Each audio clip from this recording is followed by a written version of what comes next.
मुझे नहीं लगता है कि कांग्रेस पार्टी ने एक्चुअली ब्लंडर किया है। I tell you why. I don't think ये इस इलेक्शन के लिए लड़ रहे थे। ये 2024 की इलेक्शन नहीं थी इनके लिए। ये आगे की गेम के लिए खेल रहे हैं। That much is very clear. कैसे? जब 2-3 मुद्दे एक इलेक्शन में आप इस तरह से इसको उछालते हैं तो आप उस टॉपिक को एक्सेप्टेबिलिटी दे देते हैं ताकि अभी एक पब्लिक डिस्कोर्स का एक पार्ट बन जाए। सो द एक्सटेंट टू विच ये जाके हिंदू समाज में फूट फैलाने की कोशिश कर रहे हैं आरक्षण के नाम पे या फिर what ever it may be, it will have long term consequences. One way of looking at it is कि आपकी जो दृष्टि है ये सिर्फ इलेक्शन पे रुक जाए और 2024 पे रुक जाए।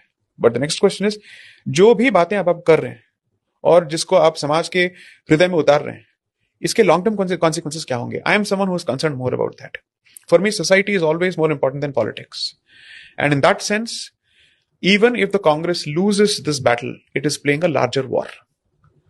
And I genuinely hope, जो भी भारत के शुभचिंतक हैं हर पहलू से, I hope they sit up and take notice of this. Because 100% ये अपने आप से ये नहीं कर रहे हैं। हो सकता है कि इनका जो योगदान है इस विषय में 50% हो सकता है, but I think 50% of the contribution would come from all those बुद्धिजीवीज जो इनके इर्द गिर्द बैठे हैं, और इनको कौन चला रहा है, I'd like to understand.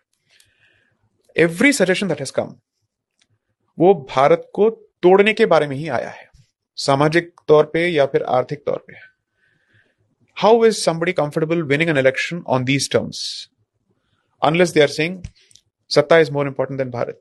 तो आप ये कह रहे हैं कि कांग्रेस ये चुनाव हार भी जाए, लेकिन जो वो जातियों में स्पेशली हिंदुओं को तोड़ने का प्रयास कर रही है और गहराई तक जाकर, इसका लॉन्ग टर्म इफेक्ट बहुत बुरा होने वाला है। बहुत बुरा होगा जब तक हम इसको एड्रेस करने की कोशिश ना करें। देखिए, आफ्टर सेंचुरीज आपके पास एक यूनिफाइड पॉलिटिकल भारत है। हिंदू समाज अपने आप में अगर टूट गया तो इतना तो मान के चले कि भारत भी टूट जाएगा, क्योंकि भारत की जो मूलभूत आइडेंटिटी है वो हिंदुत्व है और हिंदू है।